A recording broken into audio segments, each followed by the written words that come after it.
Okey, bagaimana kamu bersedia untuk BM UPSR bahagian ulasan dan karangan? Saya kecewa mendengar berita sesetengah pelajar sekolah dipaksa menghafal karangan. Ini cukup mengecewakan. Kalau kamu hafal karangan, I think that's not the way to learn BM. That's not the way to learn any language. Okey, kamu tidak harus menghafal karangan. Sebaliknya, kamu harus memperkukuh gaya bahasa. Ini cara saya ialah ways of saying things. Saya bagi satu set jumlah perkataan yang para pelajar mesti hafal dan apply dalam karangan. Okey, satu dalam bina ayat, dua dalam ulasan, tiga dalam karangan. Karangan panjang yang kamu tulis. Jadi, setiap tema yang ada dalam UPSR, setiap tema mesti ada, memang pun ada dalam buku teks, satu set rangkaian kata. Ini rangkaian kata, more than one words, okay? Rangkaian kata, frasa yang kamu harus tahu sebagai pelajar UPSR tahun ini. Okay? Ini, sekali pandang ini tema apa? Pelajaran kekeluargaan. Ini tema? Ini tema kekeluargaan. Dalam keluarga semua ni kena ada lah. Kebahagiaan keluarga, kebahagiaan rumah tangga, impian keluarga, perkataan impian. Tahu impian? Cita-cita. Ada dalam buku teks. Ini yang kamu perlu hafal dan kuasai. Yang ada dalam buku teks, okey? Lepas tu dorongan ibu bapa. Dorongan, perkataan lain ialah galakkan ibu bapa. Bimbingan ibu bapa. Perkataan lain bagi bimbingan, tunjuk ajar ibu bapa. Kamu kena tahu semua ni, tunjuk ajar ibu bapa. Kecemerlangan akademik, kecemerlangan dalam kerjaya ataupun kecemerlangan dalam kehidupan. Menggapai UPSR standard sudah pun menggunakan perkataan menggapai bagi menggantikan mencapai. Okey?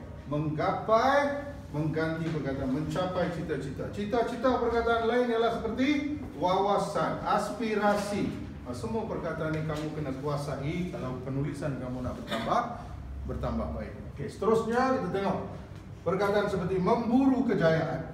Pelajar-pelajar perlulah berusaha bagi memburu kejayaan dalam kehidupan. Mereka mesti memburu kejayaan, mencungkil bakat. Bakat saja ada dua konsep di sini. Satu, cungkil bakat yang terpendam dalam diri seorang pelajar, dalam diri anak-anak sudah ada bakat. Bakat itu mesti dicungkil. Satu, dibawa keluar, mencungkil, menggilap. Menggilap, look here, menggilap ada berapa G? 2G. Menggilap maknanya polish the bakat. One, take out the bakat. Semua orang ada bakat, semua manusia lahir dengan bakat tersendiri yang terpendam, hidden talent, it's inside of you, you don't know. Dan ini mesti dicungkil satu, dan satu lagi menggilap bakat, semua ditanggungjawab keluarga. Tanggungjawab keluarga, tanggungjawab ibu bapa, okey? Bersyukur kepada Tuhan, bersyukur. Say thank you, bersyukur. Berterima kasih kepada siapa? Tuhan. T huruf? Ini sensitif. Dalam peperiksaan perkataan seperti Tuhan, Malaysia, Melayu, apa lagi? Semua nama kaum, China, India, Iban, Kadazan, pastikan tulis dengan huruf besar. Saya masih nampak banyak pelajar yang guna huruf kecil untuk perkataan-perkataan ini. Jadi dengan menguasai 100, 200 perkataan seperti ini, kamu boleh tulis semua karangan, tak perlu hafal karangan. Menghafal karangan adalah cara yang betul-betul tak betul lah itu. Itu bukan cara belajar karangan. Saya kecewa dengan sesetengah pihak yang memaksa pelajar menghafal karangan. If you memorize essay, that's already very wrong. That's not the way we learn. That's totally out. Okay? I provide you with things that you need whenever you do whatever topic you need. Whatever you need, we give you. Itu cara kita belajar. Jadi kembali pada buku teks, cari semua perkataan-perkataan ini dan gunakan dalam karangan anda, dalam penulisan anda. Okey, ini cara kita belajar. Jadi siapa yang berminat, hubungi saya, Cikgu Sugus. Kita akan beri kamu cara belajar yang unik dan istimewa ini, yang cukup berkesan. Tak kira pelajar itu darjah 4, darjah 5, darjah 6, darjah 4 sudah boleh mulakan proses ini.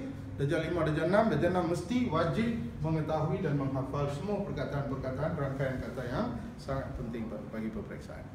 Okay, thank you.